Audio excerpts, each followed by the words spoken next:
नमस्कार शेतकरी मैत्रिणींनो आणि मित्रांनो. चला मित्रांनो, टार्गेट तर ठरवलं, पण ते गाठायचं कसं याबद्दल तर आज आपण चर्चा करणार आहोतच. परंतु त्यापूर्वी माझ्या एका प्रश्नाचे उत्तर द्या. आपल्या पिकाच्या उत्पादनावर सर्वात जास्त परिणाम करणारा घटक कोणता? कोणी म्हणेल पाणी, कोणी म्हणेल खत, कोणी म्हणेल फवारणी. मित्रांनो, हे घटक तर परिणाम करतात, परंतु सर्वात जास्त परिणाम करणारा घटक म्हणजे योग्य वाणाची निवड. तुम्ही कितीही पाणी द्या, खत द्या, फवारण्या करा, पण वाण चुकला तर संपूर्ण हंगामाची मेहनत वाया जाते. संत तुकाराम महाराजांनी म्हटलं आहे, शुद्ध बीजा पोटी फळे रसाळ गोमटी. शुद्ध बियाणं अर्थात योग्य वाण तुम्हाला मिळावेत यासाठी विद्यापीठाने शिफारशीत केलेल्या वाणांची माहिती आता तुमच्या स्क्रीनवर दिसत आहे. यामध्ये प्रत्येक वाणाचा कालावधी, त्याची उत्पादकता किती आहे इत्यादी माहिती दिलेली आहे.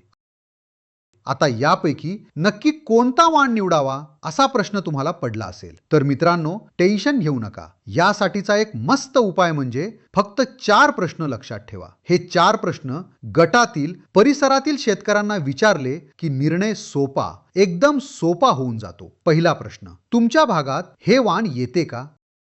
अहो, एखादं वाण दुसऱ्या जिल्ह्यात किंवा विद्यापीठाच्या फार्मवर छान येत असेल, पण तुमच्या जमिनीत, तुमच्या हवामानात ते येतं का? तुमच्या तालुक्यातील जुने अनुभवी शेतकरी कोणते वाण वापरतात ते पहा. दुसरा प्रश्न, त्या वाणाची उत्पादकता खरंच किती आहे? तुमच्या तालुक्यातील शेतकऱ्यांनी प्रत्यक्षात किती उत्पादन घेतलं तेच खरं उत्तर. तिसरा प्रश्न, हे वाण कीड आणि रोगास प्रतिकारक आहे का?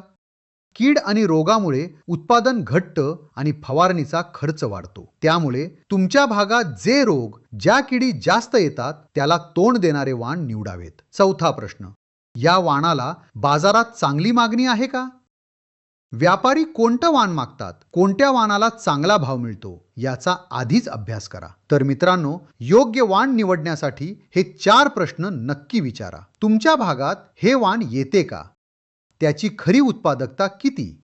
हे वाण कीड रोगांना प्रतिकारक आहे का? आणि सर्वात महत्त्वाचं, या वाणाला बाजारात मागणी आहे का? मित्रांनो, आणखी एक महत्त्वाची गोष्ट, तुम्ही गटाच्या माध्यमातून एकत्र आला आहात. आता या एकजुटीचा फायदा घ्या. एकत्र निविष्ठा खरेदी सुरू करा आणि त्याची सुरुवात करा एकत्र बियाणे खरेदीपासून. एकट्याने खरेदी केली तर महाग मिळतं, गटाने खरेदी केली तर डिस्काउंट मिळतो, बचत होते, नफाही वाढतो. बचत आणि नफ्याचं मीटर आत्ताच सुरू करा, आपल्या बियाणे खरेदीपासूनच.